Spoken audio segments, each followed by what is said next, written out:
Hello guys, welcome back to my YouTube channel Kannan's വേൾഡിലേക്ക് എല്ലാവർക്കും സ്വാഗതം. അപ്പോൾ ഇന്ന് സൺഡേ ആണ്. നമ്മൾ രാവിലെ 4 മണിക്ക് തന്നെ എണീറ്റു ബ്രഹ്മമുഹൂർത്തത്തിൽ വിളക്ക് വയ്ക്കാൻ വേണ്ടിയിട്ട് കേട്ടോ. അപ്പോൾ തലേ ദിവസത്തെ മാലയൊക്കെ ഇന്ന് മാറ്റണം. അപ്പോൾ ഇന്നലെ നമ്മൾ ഇട്ടിട്ടുണ്ടായിരുന്നു. അപ്പോൾ ഇന്ന് നമുക്ക് മാലയൊക്കെ മാറ്റണം കേട്ടോ. സൺഡേ ആണെന്നുള്ള ഓർമ്മയൊന്നും എനിക്കുണ്ടായിരുന്നില്ല കേട്ടോ. നമ്മൾ രാവിലെ 4 മണിക്കൊക്കെ എണീക്കുന്നത് വലിയൊരു കാര്യമാണ് കേട്ടോ.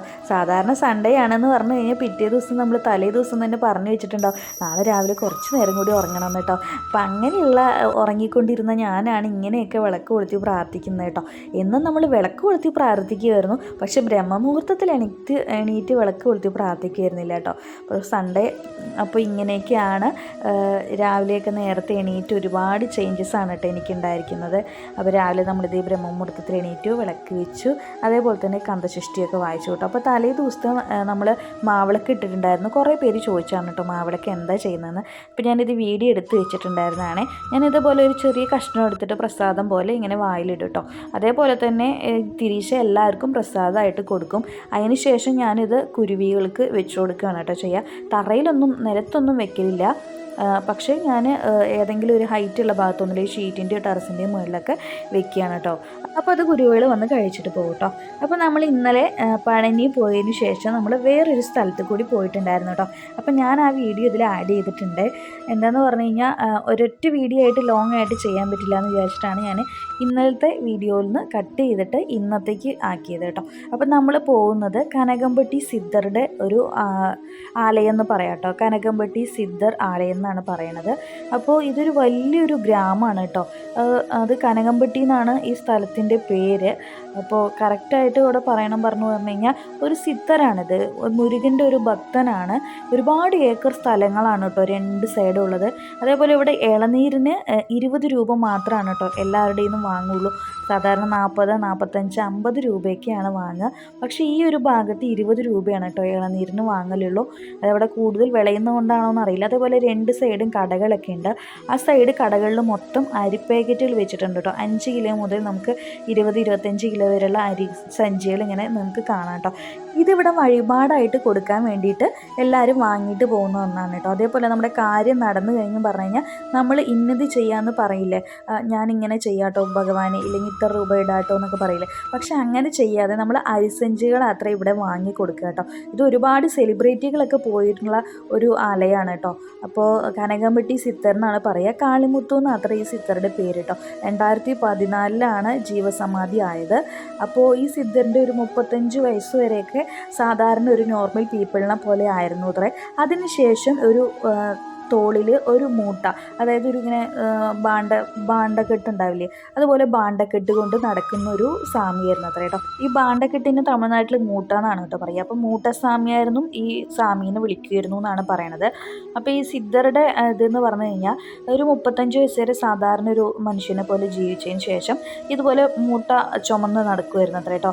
അതേപോലെ തന്നെ ഡെയിലിയും പഴനിയിലേക്ക് പോകുമായിരുന്നു അത്ര കേട്ടോ. ഇവിടുന്ന് ഒരു 8 കിലോമീറ്ററേ ഉള്ളൂ കേട്ടോ പഴനിയുടെ അമ്പലത്തിലേക്ക് വേണ്ടിയിട്ട്. അപ്പോൾ ദിവസം അവിടെ പഴനീൻ്റെ അമ്പലത്തിൽ പോയിട്ട് പഴനിയുടെ അടിവാരം ഉണ്ടാവില്ല, മലയുടെ അവിടെ ഇരുന്നിട്ട് ഇങ്ങനെ വഴിയിൽ പോകുന്ന ആൾക്കാർക്കൊക്കെ ഓരോന്ന് പറഞ്ഞു കൊടുക്കും കേട്ടോ. അപ്പോൾ അവരുടെ ജീവിതത്തിൽ അതൊക്കെ ഈ സ്വാമി പറയുന്ന പോലെ നടന്നത് കൊണ്ട് അവർ വീണ്ടും വീണ്ടും കാണാൻ വേണ്ടി വരുമായിരുന്നു അത്ര കേട്ടോ. ഇതുപോലെ പഴനിയിൽ വെച്ച് ഒരാളിങ്ങനെ പറഞ്ഞു, എനിക്കത് നടന്നു, എനിക്കത് സംഭവിച്ചു എന്നൊക്കെ പറഞ്ഞിട്ട് ഒരുപാട് പേര് കാണാൻ വരുമായിരുന്നു അത്ര കേട്ടോ. അങ്ങനെയാണ് ഈ ഒരു സിദ്ധറിനെ പറ്റിയിട്ട് എല്ലാവരും അറിയുന്നത് കേട്ടോ. ഇവിടെ സിദ്ധർ ഉപയോഗിച്ച വണ്ടി എല്ലാം പൂജിക്കുന്നുണ്ട് കേട്ടോ. ഇതൊരു മോട്ടോർ ബൈക്കാണ്. അപ്പോൾ ഇതും അതേപോലെ ഉപയോഗിച്ചിരുന്ന വണ്ടിയാണ്. അതേപോലെ ഈ ഒരു മരം എന്ന് പറഞ്ഞു കഴിഞ്ഞാൽ ഈ മരത്തിൻ്റെ ഇലകളോ മറ്റേ കൊമ്പുകളൊന്നും പറിക്കുന്നത് ഈ സ്വാമിക്ക്, അതായത് ഈ സിദ്ധറിന് ഇഷ്ടമുണ്ടായിരുന്നില്ല അത്ര കേട്ടോ. അപ്പോൾ എല്ലാവരും ചീത്ത പറയുമായിരുന്നു അത്രേ. അതേപോലെ ഇവിടെ നമ്മൾ കാണാൻ വന്നു എന്ന് പറഞ്ഞു കഴിഞ്ഞാൽ നമ്മുടെ എന്താ പറയുക, നമുക്കുണ്ടാവുന്ന ഭാരങ്ങളൊക്കെ ഈ സ്വാമി ഈ സിദ്ധർ ഏറ്റെടുക്കുന്ന അത്രേ പറയുക കേട്ടോ. അപ്പോൾ നമ്മളോട് എന്തെങ്കിലും പറയുകയാണെന്ന് പറഞ്ഞു കഴിഞ്ഞാൽ ഒന്നില്ലെങ്കിൽ അവിടെ ഒരു കല്ലുണ്ടാവും, ആ കല്ല് 2 പ്രാവശ്യം എടുത്തിട്, ഇല്ലെങ്കിൽ ആ കല്ലെടുത്ത് ഇപ്പുറത്തിട് അപ്പുറത്തിട് എന്നൊക്കെ പറയുന്നത് കേട്ടോ. അങ്ങനെയാണ് അരുൾവാക്കൊക്കെ തരുന്നതെന്നാണ് ഇവിടെ ഉള്ള ആൾക്കാരൊക്കെ പറയണ്ടായിരുന്നത് കേട്ടോ. അപ്പോൾ ഈ മരത്തിൽ തൊടാനൊന്നും പാടില്ല എന്നാണ് പറഞ്ഞത്. ഞാനൊരു ഫ്ലോയ്ക്കൊക്കെ ഒന്ന് തൊട്ട് പോയിട്ടോ. അതിനെനിക്ക് ഏട്ടൻ്റെ നിന്ന് നല്ല ചീത്ത കേട്ടു. അവിടെ തമിഴിൽ എഴുതി വെച്ചിട്ടുണ്ടായിരുന്നു, നീ എന്ത് നോക്കിയിട്ടാണ് പോയി എന്നൊക്കെ പറഞ്ഞു. നീ എന്തിനാ തൊട്ട്, ഇനി അതുകൊണ്ട് വല്ലതാവുമോ എന്നൊക്കെ പറഞ്ഞിട്ട് ഏട്ടൻ എന്നെ ഭയങ്കരമായിട്ട് ചീത്ത പറഞ്ഞു കേട്ടോ. പക്ഷേ എനിക്കറിയില്ലായിരുന്നു അത് തൊടാൻ പാടില്ല എന്നുള്ളത്. ഒന്നില്ലെങ്കിൽ കമ്പ് പറിക്കാൻ പാടില്ല, ഇല തുള്ളാൻ പാടില്ല എന്ന് മാത്രമേ എനിക്ക് അറിയുന്നുണ്ടായിരുന്നുള്ളൂ. എന്തായാലും ഞാൻ ഈശ്വരനെ വിചാരിച്ച് പിന്നെ ഒന്നും മിണ്ടിയില്ല കേട്ടോ.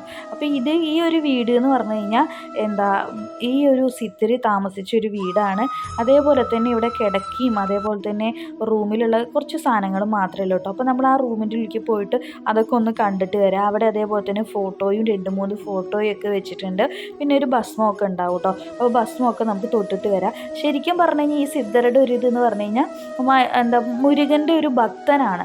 അതുകൊണ്ടാണ് കൂടുതലായിട്ടും ആൾക്കാർ ഇവിടെ കാണാൻ വരുന്നത് കേട്ടോ. അപ്പോൾ മുരുകൻ്റെ ഭക്തനായിട്ട് ദിവസവും പഴനിമലയ്ക്ക് പോയിട്ട് പ്രാർത്ഥിച്ചിട്ട് വരും. 8 കിലോമീറ്റർ നടന്ന് പ്രാർത്ഥിച്ചിട്ട് വരുന്ന ഒരു സിദ്ധരായിരുന്നു ഈ കാളിമുത്തു അയ്യ എന്ന് പറയാം കേട്ടോ. അപ്പോൾ അങ്ങനെയാണ് ശരിക്കും പേര് കാളിമുത്തു അയ്യർ എന്നാണ് കേട്ടോ. അപ്പോൾ അവിടേക്കാണ് വന്നിരിക്കുന്നത്. അപ്പോൾ നമുക്ക് ഈ കൂടുതലായിട്ട് ഡീറ്റെയിൽ ആയിട്ടൊന്നും അറിയില്ലായിരുന്നു. അപ്പോൾ നമ്മളിവിടെ കടയിലുള്ള അവരോട് ചോദിച്ചപ്പോഴാണ് അവരാണ് കേട്ടോ ഈ ഡീറ്റെയിൽസൊക്കെ നമുക്ക് പറഞ്ഞു തന്നത്. ഈ ഒരു വേപ്പിൻ്റെ മരത്തിൻ്റെ ചുവട്ടിലാത്ര ഈ സ്വാമി എപ്പോഴും ഇരിക്കുക കേട്ടോ. അതുകൊണ്ടാണ് അവിടെ പിക്ചർ പോലും ആ ഒരു ഇരിക്കുന്ന ഒരു പിക്ചർ ഉണ്ടാവും, അത് ഈ മരത്തിൻ്റെ അടിയിലിരിക്കുന്നതാണ് കേട്ടോ. അപ്പോൾ ഇവിടെ എന്താണ് തമിഴിൽ എഴുതി വെച്ചിരിക്കുന്നത് പറഞ്ഞാൽ നിങ്ങളുടെ സുമയൊക്കെ ഇവിടെ ഇറക്കി വെച്ചിട്ട് പോകാനാണ് പറയുന്നത്. അതായത് നമ്മുടെ എന്ത് മനസ്സിലുള്ള ഭാരങ്ങളും ഇവിടെ തുറന്നു പറഞ്ഞിട്ട് പോകാൻ വേണ്ടിയിട്ട് പറഞ്ഞിട്ടാണ് ഇവിടെ എഴുതി വെച്ചിരിക്കുന്നത് കേട്ടോ. അപ്പോൾ നമ്മൾ എന്ത് പ്രാർത്ഥിക്കുകയാണെങ്കിലും ഇവിടെ ഒന്ന് പ്രാർത്ഥിച്ചാൽ മാത്രം മതി. മൗനത്തിൽ പ്രാർത്ഥിക്കണം കേട്ടോ. ഇവിടെ ഇങ്ങനെ ഒച്ചയും ബഹളമൊന്നും ഉണ്ടാക്കാൻ പാടില്ല. വളരെ സൈലൻ്റായിട്ട് നമ്മൾ പ്രാർത്ഥിക്കണം കേട്ടോ. അതേപോലെ ഒരുപാട് പേർക്ക് ഇവിടെ വന്നിട്ട് ഒരുപാട് കാര്യങ്ങൾ നടന്നിട്ടുണ്ട് എന്നാണ് പറയുന്നത്. അപ്പോൾ ഈ സിദ്ധർ ഉപയോഗിച്ച സാധനങ്ങളൊക്കെ ഇതിൻ്റെ ഉള്ളിലുണ്ട് കേട്ടോ. അപ്പോൾ കൂടുതൽ ഇവിടെ വേപ്പില മരങ്ങളാണ് കേട്ടോ കൂടുതലുള്ളത്. അതേപോലെ ഈ സ്വാമി ഇരുന്ന കല്ലൊക്കെ ഇതിൻ്റെ ഉള്ളിൽ ഈ സമാധിയുടെ ഉള്ളിൽ ഒരു പൂജിക്കാൻ വേണ്ടിയിട്ടൊക്കെ വെച്ചിട്ടുണ്ട് കേട്ടോ. ഇതാണ്ടോ ഈ സായിബാബയുടെയൊക്കെ ഈ ശില പോലെ ഈ ഒരു സിദ്ധരുടെ എല്ലാം ശിലകൾ ഇങ്ങനെ വെച്ചിട്ടുണ്ട് കേട്ടോ. അതേപോലെ നമ്മുടെ പഴനി മുരുകൻ്റെ ഭക്തനായതുകൊണ്ട് തന്നെ ഗ്രീൻ കളറിലുള്ള ഡ്രസ്സാണ് ഇടുക. അതുകൊണ്ട് തന്നെ ഇവിടെ എല്ലാം ഗ്രീൻ കളറിലെ ചരട് അമ്പലത്തിൽ, അതായത് പഴനി മുരുകൻ്റെ അമ്പലത്തിൽ നമുക്ക് കിട്ടുന്ന ഒരു ചരടാണ് ഗ്രീൻ കളറുള്ള ചരട് കേട്ടോ. അതേപോലെയുള്ള ചരടുകളാണ് കേട്ടോ ഇവിടെ ഉള്ളത്. അപ്പോൾ വേറെ മന്ത്രമോ തന്ത്രമോ അങ്ങനെ ഒന്നുമല്ല, മുരുകൻ്റെ ഒരു ഭക്തനായിരുന്ന ഒരു ആളാണ് ഈ ഒരു സിദ്ധർ എന്ന് പറയാം. അതുകൊണ്ട് തന്നെ നമ്മൾ പഴനിയിലേക്ക് പോയിട്ട് കൂടുതൽ പേര് ഇങ്ങോട്ട് വരുന്നുണ്ട് കേട്ടോ. നമ്മൾ ആദ്യമായിട്ടാണ് കേട്ടോ ഇവിടെ വരുന്നത്. അപ്പോൾ ഇവിടുത്തെ യൂട്യൂബ് ചാനലും ഒക്കെ ഇവിടെ ഇങ്ങനെ എഴുതി വെച്ചിട്ടുണ്ട് കേട്ടോ. അപ്പോൾ ഡെയിലി അപ്ഡേറ്റ് ആവുന്നുണ്ട് ഈ യൂട്യൂബ് ചാനലിൽ. ഈവനിങ് പൂജയൊക്കെ ഡെയിലി അപ്ഡേറ്റ് ആവും. അപ്പോൾ അതൊക്കെ നമുക്ക് വേണമെങ്കിൽ കാണാൻ സബ്സ്ക്രൈബ് ചെയ്തിട്ട് കേട്ടോ. അപ്പോൾ ഒരുപാട് വലിയൊരു ഏക്കർ കണക്ക് സ്ഥലത്തിലാണ് ഈ ഒരു സമാധി ഇവിടെ വെച്ചിരിക്കുന്നത് കേട്ടോ. അപ്പോൾ ഈ ഒരു 2014 ജീവസമാധി ആയിട്ട് 3 ദിവസം പുറത്ത് തന്നെ ആൾക്കാർക്ക് കാണാൻ വെച്ചിട്ടുണ്ടായിരുന്നു അത്ര കേട്ടോ. പക്ഷേ ഈ ഒരു ബോഡിക്ക് ഒന്നും തന്നെ സംഭവിച്ചിട്ടുണ്ടായിരുന്നില്ല. സ്മെല്ലോ വേറെ വലുതോ ഒന്നും സംഭവിച്ചിട്ടുണ്ടായിരുന്നില്ല എന്നാണ് പറയണത്. അപ്പോൾ അതിനുശേഷം ഞങ്ങൾ അവിടെ പ്രാർത്ഥിച്ച് നമുക്ക് എന്താണ് നടക്കാനുള്ളത് അത് സാധാരണ നമ്മൾ മനസ്സിൽ. അതേപോലെ അമാവാസി ദിവസം, പൗർണമി ദിവസം, അതേപോലെ തന്നെ പുണർപ്പൂയം എന്ന് പറയുന്നുണ്ട് കേട്ടോ. അപ്പോൾ പുണർപ്പൂയം നക്ഷത്രത്തിലാത്രേ മരിച്ചത്. അപ്പോൾ ആ ദിവസങ്ങളിൽ ഇവിടെ ഭയങ്കര സ്പെഷ്യലായിട്ട് പൂജയുണ്ട്.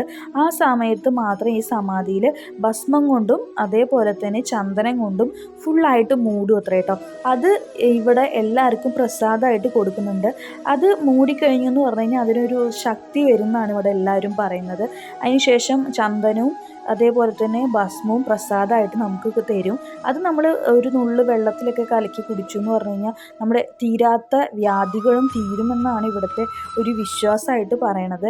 അപ്പോൾ നമ്മളിവിടെ വന്നിട്ട് ഇരുന്നു പ്രാർത്ഥിച്ചു. അപ്പോൾ ഈവനിങ് ആയിരുന്നു കേട്ടോ, ഒരു 6:30 മണിയാണ്. അപ്പോൾ എല്ലാവരും ഇരുന്ന് പ്രാർത്ഥിക്കുന്നുണ്ടായിരുന്നു. അതേപോലെ അവർ നമുക്കിങ്ങനെ പറഞ്ഞു തരുമായിരുന്നു പ്രാർത്ഥിക്കാനുള്ള മന്ത്രങ്ങളൊക്കെ. അപ്പോൾ നമ്മളതിങ്ങനെ പ്രാർത്ഥിച്ചു കേട്ടോ. വേറെ മന്ത്രങ്ങളൊന്നുമല്ല, സാധാരണ അങ്ങനെ പൂജിക്കുമ്പോൾ അങ്ങനെ പറയുന്നു എന്ന് മാത്രം കേട്ടോ. പക്ഷെ ആ പൂജിക്കുന്ന പറയുമ്പോൾ പേരിൽ മാത്രം ആ സ്വാമിയുടെ പേര് വരുന്നു മാത്രം കേട്ടോ. അപ്പോൾ അതേപോലെ സാധാരണ ചന്ദനത്തിരിയൊക്കെ കാട്ടി ശംഖൊക്കെ ഊതിയിട്ട് ഇവരിങ്ങനെ പ്രാർത്ഥിക്കുകയാണ്. അതേപോലെ വണ്ടി ഇവിടെ ഉണ്ട്, ഒരു വണ്ടി, ആ വണ്ടീനെയും പൂജിക്കുന്നുണ്ട് കേട്ടോ. പിന്നെ ഇരുന്ന കല്ലുണ്ടായിരുന്നു, അതിനെയൊക്കെ പൂജിക്കുന്നുണ്ടായിരുന്നു. അപ്പം നമ്മളിവിടെ ഇതേപോലെ വന്ന് പ്രാർത്ഥിച്ചു. അപ്പോൾ ഇതിൽ എത്ര പേർക്ക് വിശ്വാസം ഉണ്ടെന്നൊന്നും എനിക്കറിയില്ല. എന്തായാലും ഞാൻ കൂടുതൽ പേര് പോകുന്നത് കൊണ്ട് ഒരാഗ്രഹത്തിന് പോയതാണ് കേട്ടോ. അപ്പോൾ എന്തായാലും ഞാനും പ്രാർത്ഥിച്ചിട്ടൊക്കെ ഉണ്ട്. അപ്പോൾ എന്തെങ്കിലും കാര്യങ്ങളൊക്കെ നടക്കുകയെന്നുണ്ടെങ്കിൽ ഞാനിനി ഒരു അടുത്ത വീഡിയോ ആയിട്ട് ചെയ്യാം കേട്ടോ, കാര്യങ്ങളൊക്കെ നടക്കുന്നുണ്ടെങ്കിൽ. അപ്പോൾ നമ്മൾ കുറേ പേര് സെലിബ്രിറ്റികളെല്ലാവരും പോകുന്നതും കൊണ്ട് എന്തായാലും ഇവിടെ ഒന്ന് വന്ന് പോയി നോക്കിയെന്ന് മാത്രമേ ഉള്ളൂ കേട്ടോ. പിന്നെ ഒരുപാട് പേര് ഇവിടെ വിശ്വാസം ഉണ്ടായിരുന്നില്ല അത്രേ. പിന്നെ അവർക്ക് ഓരോ കാര്യങ്ങൾ നടന്നപ്പോൾ അവർ വീണ്ടും വിശ്വസിച്ച് വന്നവരും ഉണ്ട് കേട്ടോ. പിന്നെ ഇവിടെ 24 മണിക്കൂറും അന്നദാനം എന്ന് പറയാം കേട്ടോ. അതാണ് ഇവിടുത്തെ ഒരു സ്പെഷ്യൽ എന്ന് പറഞ്ഞാൽ. രാവിലെ 7 മണി മുതൽ രാത്രി 12 മണി വരെയൊക്കെ നമുക്ക് ഫുഡ് ആര് വന്നാലും കൊടുക്കൂത്രേ ഇവർ. പക്ഷേ 9 മണിയാകുമ്പോൾ ക്ലോസ് ആവും. അത് കഴിഞ്ഞ് ആരും ഇവിടെ വരലില്ല കേട്ടോ. അപ്പോൾ ഇതൊരു വലിയൊരു ഹാളാണ്. ഇവിടെ ചോറ്, സാമ്പാർ, രസം അതാണ് ഫുഡായിട്ട് കൊടുക്കുന്നത് കേട്ടോ. അപ്പോൾ കൂടുതൽ അരികളാണ് ഇവിടെ സംഭാവന ചെയ്യുന്നത്.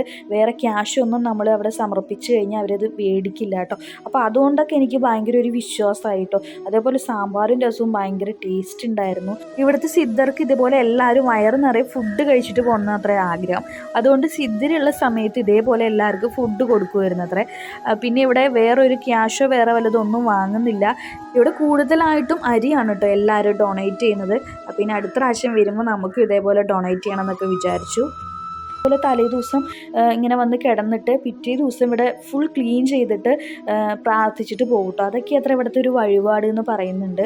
അപ്പോൾ എൻ്റെ അടുത്ത് ഞാനിവിടെ ഫുഡ് കഴിച്ചിട്ട് പാത്രമൊക്കെ കഴുകിയിട്ട് ഇങ്ങനെ പോകുന്ന സമയത്ത് അവിടെ ഉള്ളൊരു ആളിങ്ങനെ പറഞ്ഞുകൊണ്ടേ ഇരിക്കുന്നുണ്ടായിരുന്നു കേട്ടോ, നിങ്ങൾക്ക് പറ്റുമെങ്കിൽ 2 പാത്രം കഴുകിയിട്ട് പോകാൻ പറ്റുമോ, 2 എണ്ണമെങ്കിൽ 2 എണ്ണം, ഒരെണ്ണമെങ്കിൽ ഒരെണ്ണം കഴുകിയിട്ട് പോകാൻ പറ്റുമോ, നിങ്ങൾക്ക് സ്വാമിയുടെ അനുഗ്രഹം ഉണ്ടാവും എന്നൊക്കെ പറഞ്ഞിങ്ങനെ പറഞ്ഞിട്ടുണ്ടായിരുന്നു. അപ്പം ഞാനങ്ങനെ കേൾക്കാത്ത പോലെ ഇങ്ങനെ നിന്നു കേട്ടോ. പിന്നെ 2-3 പ്രാവശ്യം എൻ്റെ ചെവിയിൽ കേട്ടപ്പോൾ നമുക്കൊരു ആൾ ഫുഡ് തരുന്നതല്ലേ, അപ്പോൾ നമുക്കൊരു 2 പാത്രം കഴുകിയിട്ട് പോയാൽ എന്താണെന്ന് തോന്നിയിട്ടോ.